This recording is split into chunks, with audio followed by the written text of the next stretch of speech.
Dear viewers, we're unfolding Kashmir. Actually, I need to say we are going to unfold, or trying to unfold Kashmir issue with Australian former Senator Miss Lee Rhiannon in a moment.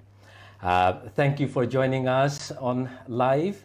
I know that it takes a bit of time to create or build up live audience. I hope that by the time I will start questioning, I'm pretty sure that everybody will get the opportunity to join us. Bit of introduction. We know that Kashmir, known as paradise on earth, located in the northern part of the South Asian subcontinent, it is famous for its beautiful mountain range, valleys, rivers, stunning sceneries, saffron rice, herbs, and lovely people. Today, Kashmir is coming in global media, not because of its fame, but because of its flame. Flame, as it is burning, we can see the flame. Its lovely people are being deprived of their rights, deprived of their freedom. They are being killed, tortured, and abducted. The situation became dire after India revoked the special status to Indian-administered Kashmir. We have invited today Australian former Senator and human rights activist Lee Rhiannon. Miss Lee Rhiannon visited Kashmir last year and has been closely monitoring the matter for long. With her today, we will attempt to unfold the Kashmir issue. We will try to figure out the reasons of the dispute and validity of different claims related to this issue. We will also look at its current situation and possible future outcome. But before we go to the question, a little bit about Miss Lee Rhiannon. Miss Lee Rhiannon is a veteran Australian politician, served over 10 years as the member of NSW Legislative Council and 10 years as the Senator of the Australian Federal Parliament. Just last year, she retired as a senator and now actively engaged in human rights activities, anti-nuclear movement, and also serving as a member of Search Foundation. Now, one notable thing, it always clicks in my mind that Miss Lee Rhiannon, when she was in high school, she actually organized a protest in front of federal parliament against Vietnam War. So it was 50 years ago. 50 years ago, exactly. That's fantastic. It's been long. You have always been been a great voice, a strong voice for human rights. Thank you very much for your time. Thank you for joining us today. And also, I would like to convey the the chief editor of Suprovat, Sydney, actually thanked you for joining their 10th year anniversary. Just last month. A few weeks ago, yeah. Yes. That's right. Well, viewers, now we're going to the question. Ms. Rhiannon, we know that on Friday, just day before yesterday, UN Security Council met on Kashmir issue. Do you think the meeting reconfirms that the Kashmir is an international issue rather than what India claims that it is their internal issue? Oh, it's most definitely an international issue. We have here with Pakistan and India that are right neighbours to each other. They're nuclear powers. And we also know that this is the most militarised area in the world. And so anything that's a flashpoint where there could be war on such a scale clearly should be a concern to everybody in the world. But this statement that we've heard from Prime Minister Modi and other Indian leaders over the years, that it's an internal matter, is a tactic to keep other countries at bay, for it not to be discussed at the United Nations, for there to be no action. And sadly, we're seeing that play out with the shocking actions that have occurred about 13 days ago when India moved 35,000 additional troops into Kashmir so they could get their way, so they could effectively become the coloniser of Kashmir. I see, yes. Even if it was their internal matter, definitely they couldn't kill their people and tell all the global people, international community, stay away. they don't have that right to kill their own people, even if it was part, isn't it? Absolutely, absolutely. This is an international matter. The human rights abuses are shocking. People are being killed, tortured, and the Indian troops there, tens of thousands of them, use pellet guns. And there's shocking reports of young people covered in pellet gun shots, but often losing their eyesight because this is a frequent action of Indian troops to shoot people who have a right to protest.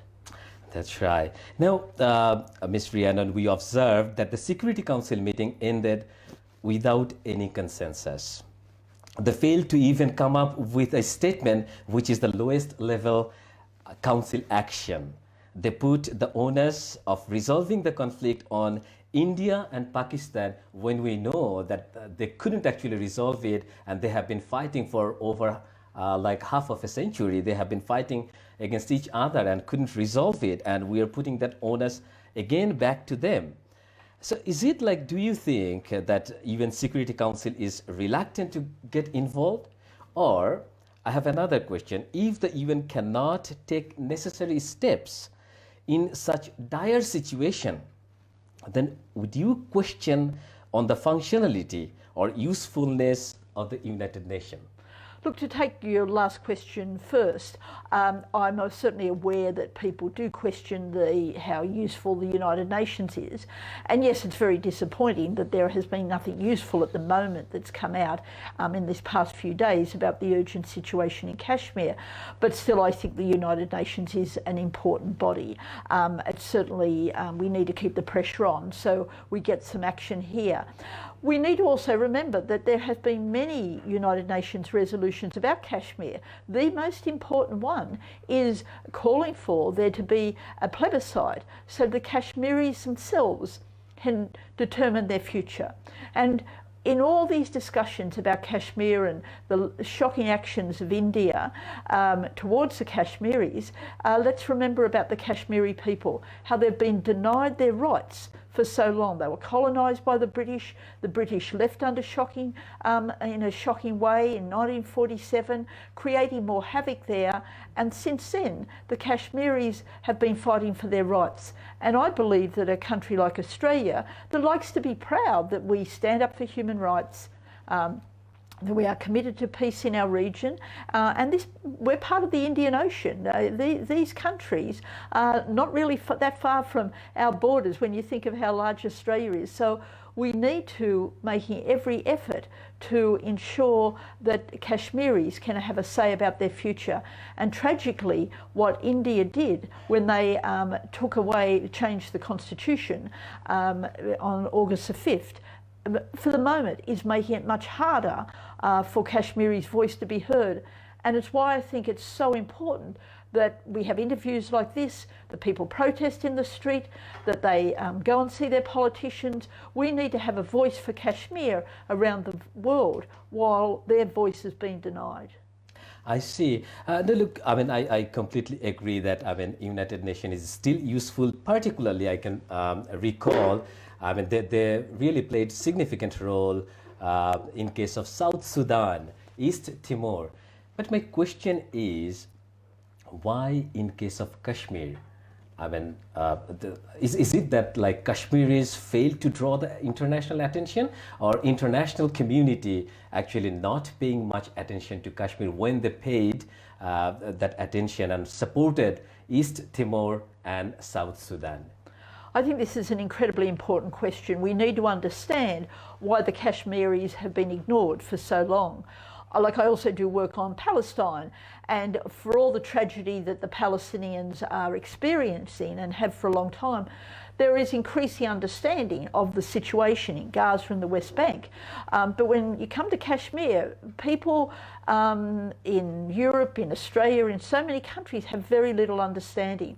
Sometimes I think that is because people thought that it's just a battle between India and Pakistan and have ignored it effectively. Well, that's not good enough. And it isn't just a battle between India and Pakistan. And I think that was shown very clearly by a United Nations Human Rights Commissioner report that came out last year, and there's been a follow-up this year.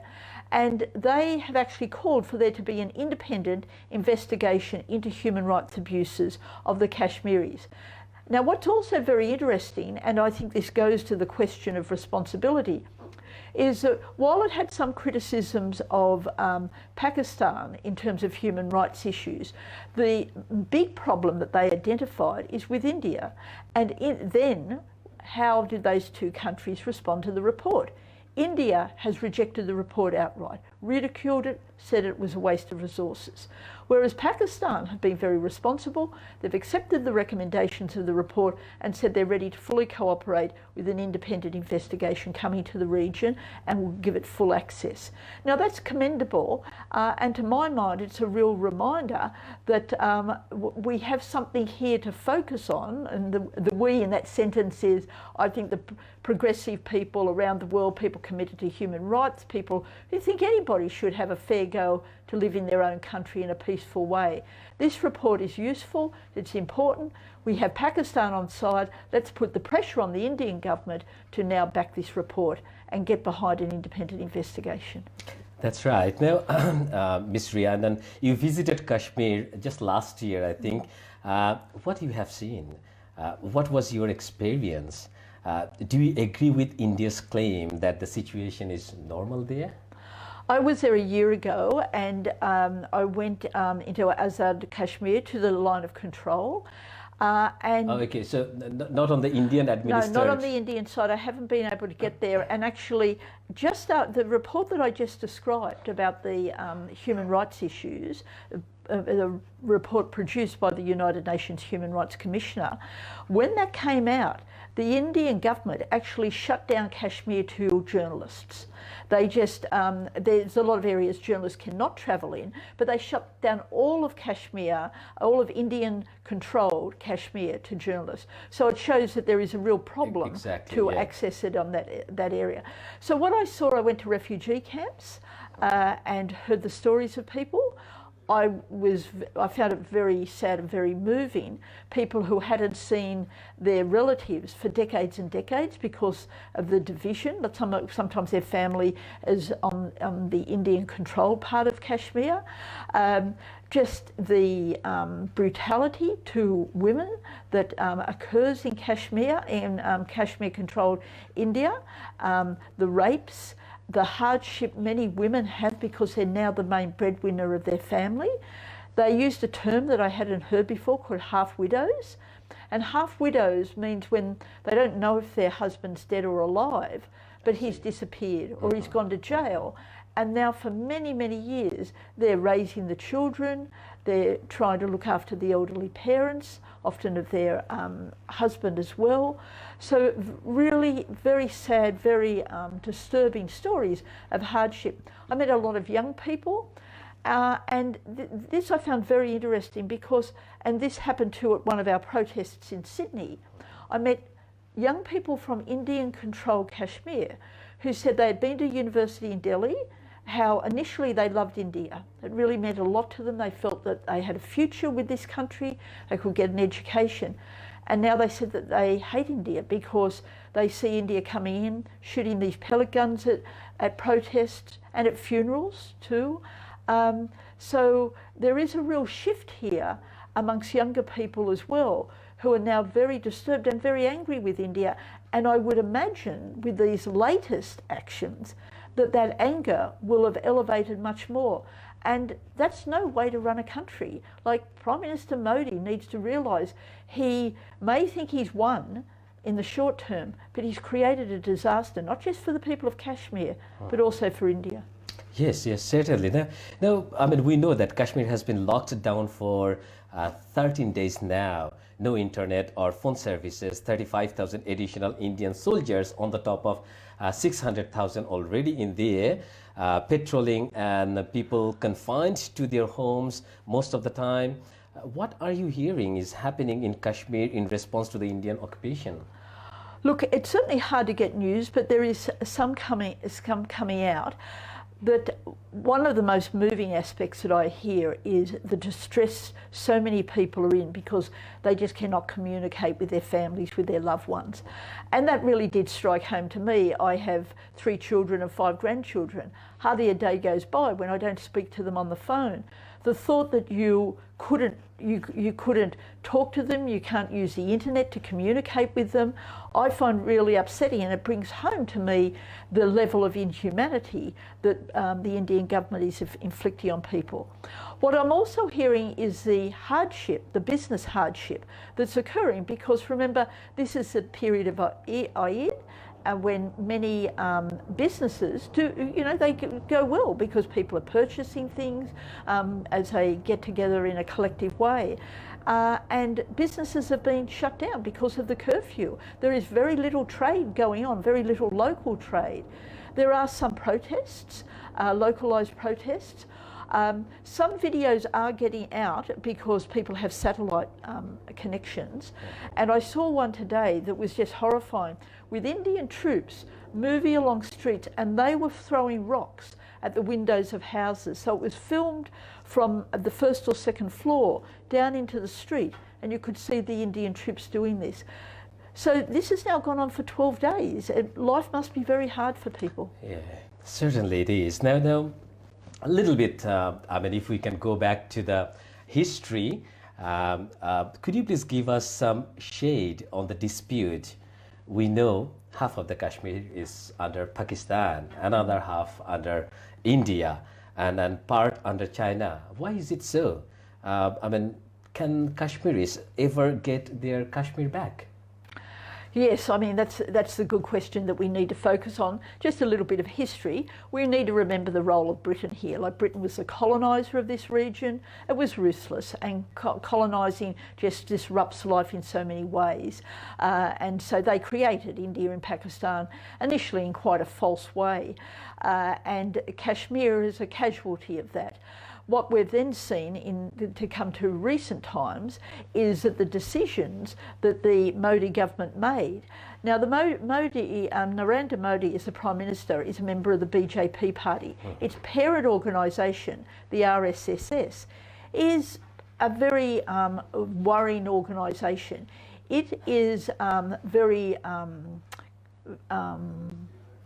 it takes a lot of its lead. Extreme ideologies. Very, very extreme. And their founding members of RSS at the time of the Second World War actually went to Italy, and I understand even met Mussolini, and were very excited and supportive of the black shirts, fascists. Oh.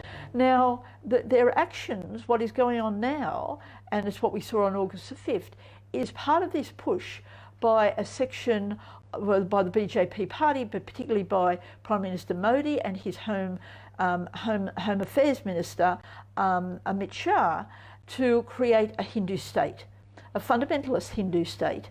And so this isn't just bad, it's in the immediate sense bad for Kashmiris, but it's bad for a whole number of people of different faiths, different beliefs, different politics. And this is where, again, this underlines why it is an international issue. India is celebrated, and how often do we hear it's the world's largest secular democracy? Exactly, yeah. That is no longer true now. It's barely democratic, and it's certainly not secular when you have really vigilante groups checking up if people are following certain Hindu practices. So it's certainly something that we not only need to watch, we need to add our voice to the voice for a free Kashmir. That's right, yeah. No, thank you very much. Now, if we come back to our current situation, why do you think that India revoked the Article 370 all of a sudden, despite the UN resolution that you already mentioned, despite the agreement between India and Kashmir in the history that they have with the Kashmir king, which is still in place, but they just revoked the article. So, and also my question is, can a country really void any agreement just like this?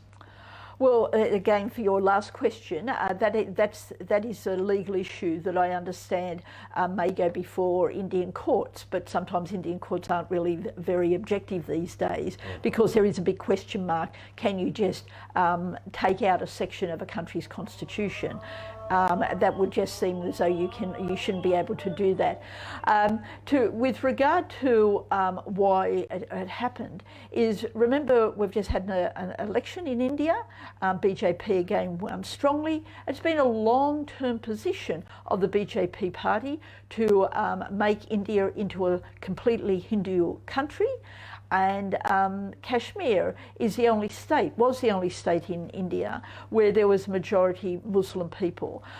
So by getting rid of this section of the constitution, Kashmir is now ruled from Delhi.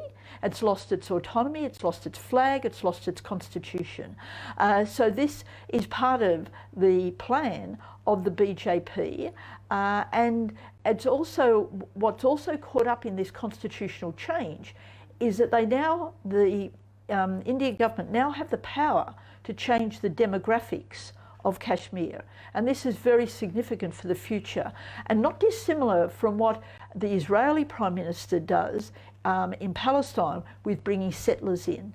And this has already started happening in Kashmir where Indian retired army families are being moved into areas. With the change in the constitution, it means that now Indians or anybody can now buy up Kashmiri land. And that's another thing that's been raised with me. A real concern of many Kashmiris is that there'll be buying up of land.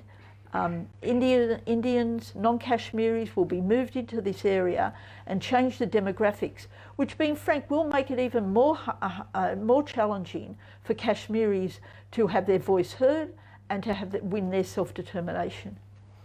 I see. Now, when the UN failed to help Kashmiris, what's next? Or what do you think Kashmiris would do? And for the global people who feel for Kashmiris, what they should do? Yes, I think this is a big question that we need to have that conversation. Look, what I'm hearing from Kashmir is that that there are localised protests, and those protests could step up, and we need to give every support to those people because they have an international right. It's recognised in international law that you can protest, that you can go on the streets and state your opinions.